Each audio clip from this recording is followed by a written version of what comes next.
김정은 북한 국무위원장의 금강산 내 남측 시설 철거 지시 이후 우리 정부가 금강산 관광 재개와 활성화를 위한 창의적 해법 마련에 고심하고 있습니다.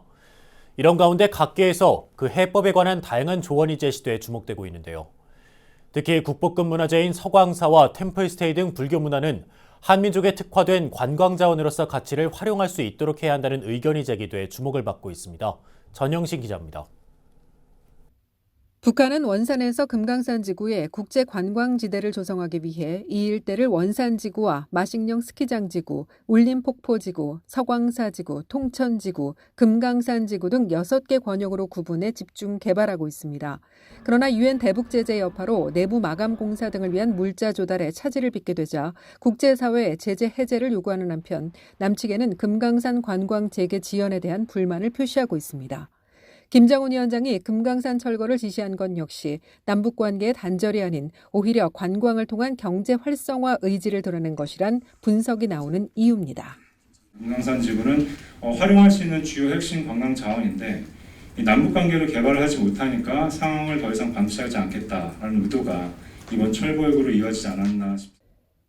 통일연구원이 금강산 관광 창의적 해법은 무엇인가를 주제로 한 정책토론회에서 전문가들은 정부가 남북한 관광 협력을 추진하고 포괄적인 남북관계 개선으로 나가야 한다는 데 공감대를 모았습니다. 이를 위해선 북한의 남북한 관광 협력의 필요성을 적극 제시하고 설명할 필요가 있다는 겁니다.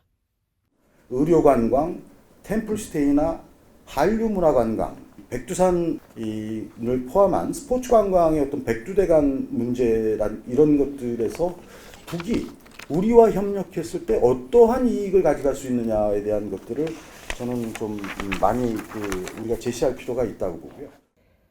특히 북한이 관광 사업을 활성화하려면 남한의 협력이 필수적이라며 국보급 문화재인 서광사 등 한민족에 특화된 관광지를 개발해야 한다는 의견이 제기돼 주목을 받았습니다. 서광사 지구가 원산에 있는데 지금 본당은 없어요. 시멘트로 지금 재건을 하고 있는데 국보급 문화재들이 한 서너 점 있답니다. 일주문 같은 것들이 남쪽에는 없는 국보급 문화재라고 추정이 우리 불교계 주요 인사가 상반기에 다녀오셔서 해주신 말씀이거든요. 북한 관광지는 대부분 우리 역사성과 친화력이 있습니다. 그러니까 남측 협력을 통한 북한 관광 사업 성공 모델을 설득할 필요가 있다. 대북 제재로 인해 벌크캣이 도입이 금지된 점은 개별 관광으로 돌파구를 찾아야 한다는 의견과 원산에서 금강산과 강릉을 잇는 남북한 패키지 관광 역시 아이디어로 거론됐습니다. 북한이 금강산 관광 사업을 독자 사업으로 전환하겠다고 나선 속에서 우리 정부가 창의적인 해법을 제시하겠다는 움직임을 서두르고 있습니다. 하지만 북한과 비핵화 협상을 벌이고 있는 미국이 금강산 관광 재개를 한미동맹의 균열로 보고 있다는 점은 딜레마입니다. 일각에선 대북 쌀 지원에 의해서처럼 개별 관광 역시 미국의 묵시적 동의를 얻어낼 수 있을 것이라 낙관하고 있지만 그렇다고 해도 북한이 이를 수용할지가 불투명한 상황입니다. 정부가 창의적 해법들을 공유하기 위해 시설 점검 방북을 골자로 한 2차 대북 통지문을 발송한 가운데 다시 공을 넘겨받은 북한이 어떤 선택을 할지 주목됩니다. BBS 뉴스 전영신입니다.